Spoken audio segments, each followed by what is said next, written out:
Saudara sekalian, ada statement yang sangat pro dan kontra, di mana ini datang dari Ketua Umum PBNU, yaitu Gus Yahya Khalil Stakuf, saudara sekalian. Di mana nanti beliau akan menyampaikan salah satu statementnya yang sangat-sangat mengejutkan kita. Bahkan di dalam komentar video tersebut, saudara sekalian, di channelnya resmi NU, yaitu banyak sekali komentar-komentar miring ya terkait dengan pernyataan tersebut. Oke, selengkapnya mari kita sama-sama simak video berikut. Silakan. Di dalam Jam'iyah Nahdlatul Ulama itu ada a'dha, ada atba. Karena yang dipanggil oleh Hadratus Syekh untuk bergabung ke dalam Jam'iyah ini pertama-tama adalah para ulama, ayyuhal ulama wasadatul atqiya min ahli sunnati wal jamaah min ahli madzahibil a'immatil arba'ah. Ditambah kullukum, ditambah waman tabi'akum minal ad-du'afa minad du'afa wal aqwiya wal fuqara wal aghniya. Saya memahami dari ungkapan beliau itu bahwa yang pertama-tama dipanggil adalah para ulama. Itu sebabnya Jam'iyah ini disebut Nahdlatul Ulama. Yang punya hak atas Jam'iyah ini, yang punya wewenang atas Jam'iyah ini adalah ulama. Yang bukan ulama boleh ikut, boleh, tapi ya sebagai pengikut, sebagai man tabi'akum. Yang berwenang adalah ulama. Dan jelas juga di dalam apa yang diungkapkan oleh Hadratus Syekh itu bahwa ulama yang dimaksud adalah ulama uddin, bukan ahli ilmu dalam pengertian yang umum atau yang luas, tapi jelas ulama uddin. Apalagi kemudian ditekankan sesudah itu beliau katakan antum qad akhadtumul uluma mimman qablakum wa man qablakum mimman qablahu bittisali sanadi ilaikum fa antum khazanatuha wa abwabuha. Dan kemudian juga dikutip ungkapan dari Imam Ibnu Sirin, ala inna hadzal ilma din fanzuru amman ta'khuduna dinakum. Maka jelas bahwa yang punya NU ini ulama. Yang bukan ulama boleh ikut tapi tidak ikut punya. Nah, kenapa ulama? Saya membangun wacana selama beberapa tahun belakangan ini bahwa kehadiran ulama untuk bangkit dengan Jam'iyah Nahdlatul Ulama ini, saya yakin terkait dengan perubahan peradaban di dalam sejarah. Ketika konstruksi utama dari peradaban dunia Islam runtuh, yaitu Turki Utsmani, yang merupakan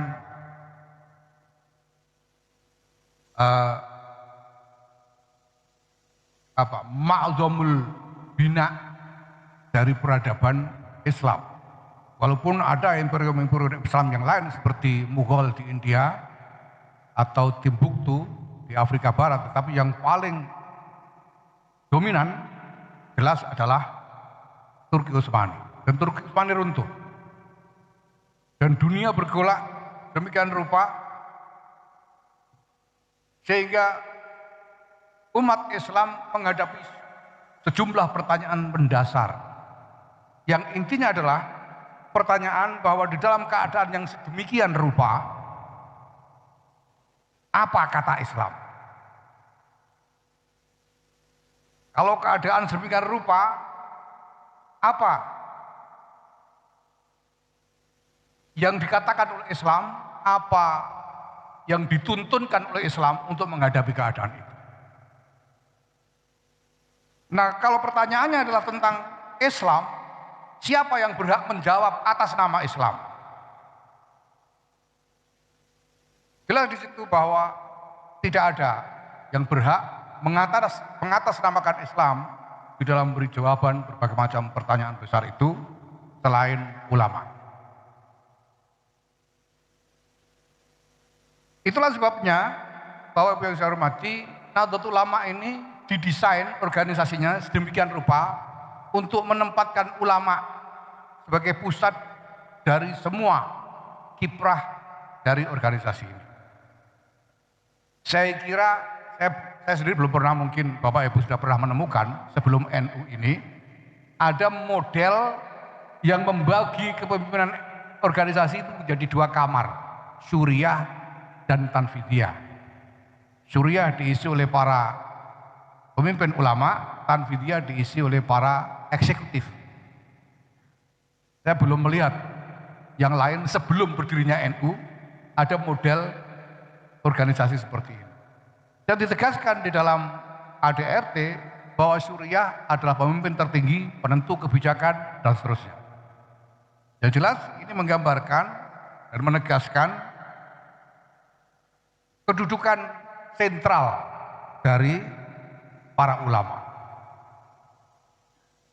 Nah, dalam praktek ini terjadi selama sekian dekade awal dari Nahdlatul Ulama. Sekurang-kurangnya selama kepemimpinan dari 3 orang muassis utama dari Jamiah ini.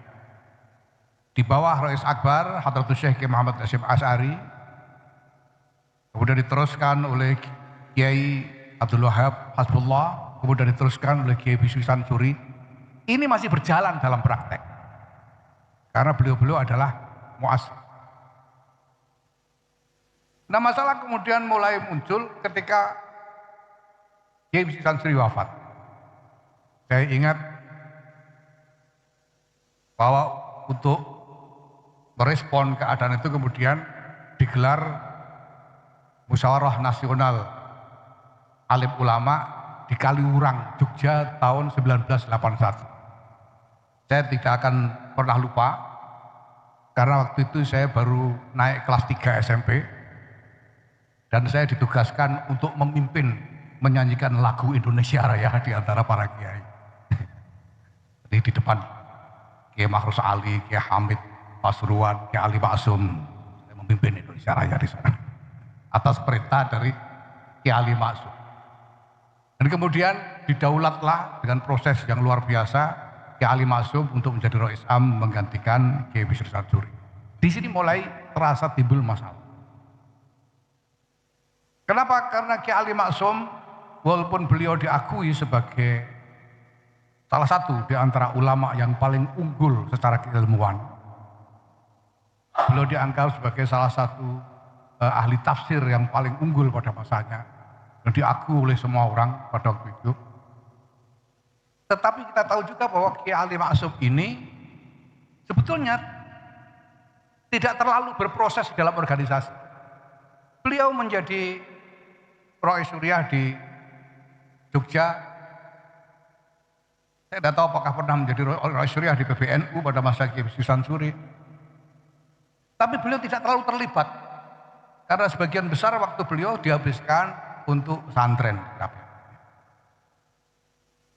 Sementara ketua umum Tanfidiyahnya adalah Pak Kiai Idham Khalid yang sudah sejak wafatnya Kiai Abdul Wahid Hasyim menjadi ketua umum Tanfidiyah sudah kira-kira lebih dari 2 dekade dengan pengalaman yang luar biasa, dengan keterampilan organisasi yang sudah luar biasa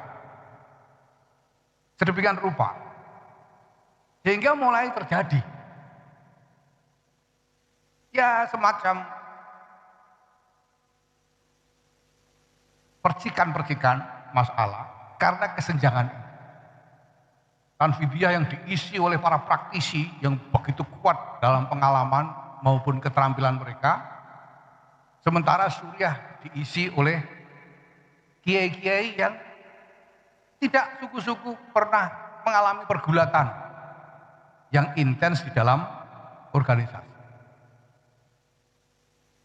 Nah, kita tahu semua yang terjadi sudah itu sampai kemudian terpilih Kiai Abdurrahman Wahid sebagai ketua umum, Kiai Ahmad Siddiq sebagai Rois Am. Nah, kecenderungan bahwa Tanfidiyah ini menjadi semakin dominan ini ternyata kemudian berlanjut, apalagi karena ketua umumnya Gus Dur yang bukan orang sembarangan. Nah,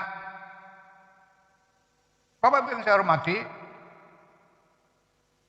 sebetulnya keprihatinan mengenai hal ini pada waktu itu sudah tumbuh. Saya ingat tahun 1987 itu PBNU bersama dengan Lakpesdam mengadakan lokakarya yang diberi judul Lokakarya Penyiapan Ulama 1987 di UIN Ciputat.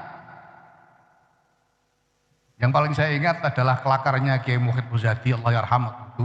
Beliau bilang ke pembukaan siang hari, beliau bilang ini awan-awan kok ya harus disiapkan, gak kepanasan kabeh. Disiapkan itu waktu itu pikirannya ya disuruh baris siap gerak penyiapan ulama. Nah dari proses itu sebetulnya yang kemudian bergulir terus diskusi sehingga lahir sebetulnya sudah konsep tentang PPWK yang pertama pada masa-masa dan sudah dijalankan. Saya lupa apakah itu Lakpesdam atau P3M yang menjalankan, Lakpesdam ya, PPWK ya. Dan sebetulnya lumayan luas pelaksanaannya itu di mana-mana. Kita tahu dulu Kiai Mu'ad apakah termasuk salah satu aktivis dari PPWK yang pertama ini? Termasuk Kiai Muksid ini, makanya dia paling ngotot PPWK karena dia ikut yang pertama.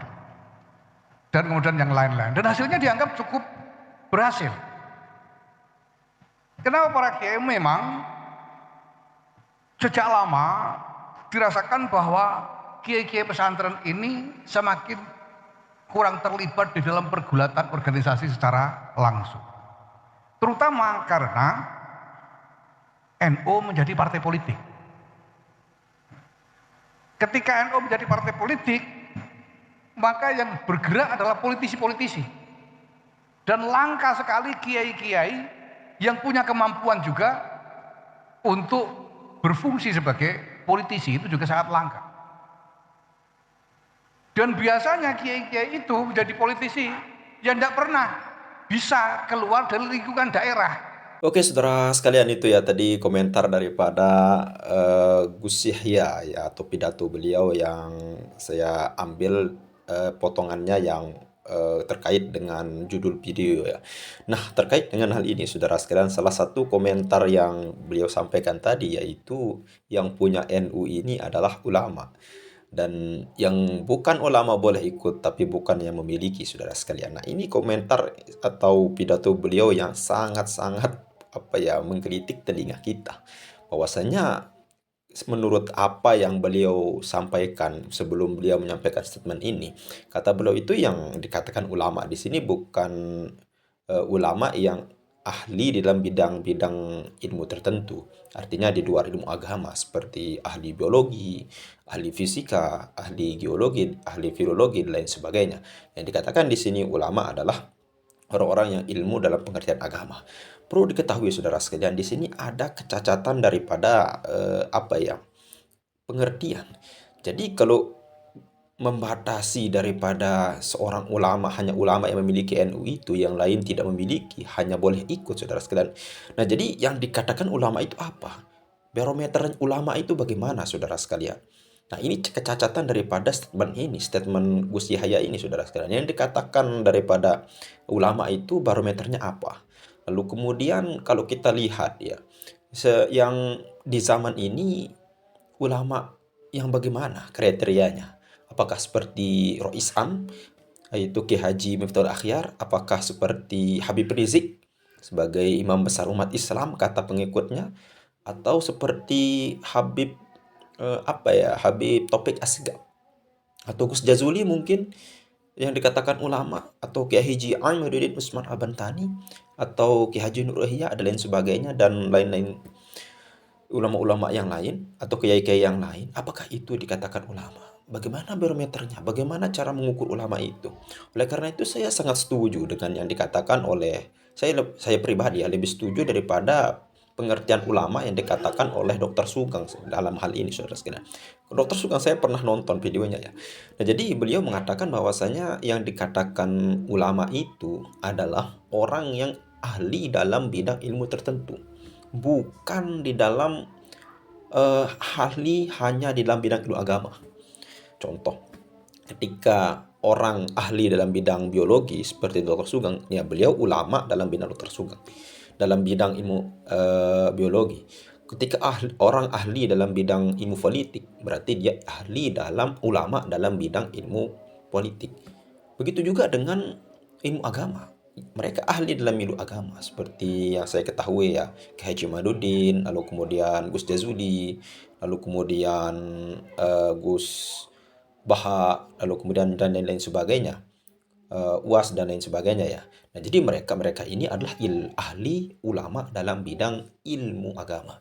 Jadi kesimpulannya seperti yang pengertian yang disampaikan oleh Dr. Sugeng itu, saudara sekalian, yaitu ulama ahli dalam menguasai ilmu dalam bidang-bidang mereka sendiri. Itu dikatakan ulama, saudara sekalian. Ya mungkin hanya ini, mudah-mudahan apa ya, video ini viral ya, ya bisa dibahas oleh para youtuber-youtuber ya, seperti Gus Jazuli dan lain sebagainya. Mungkin hanya ini yang bisa kita sampaikan. Mudah-mudahan bermanfaat. Sekian, assalamualaikum warahmatullahi wabarakatuh.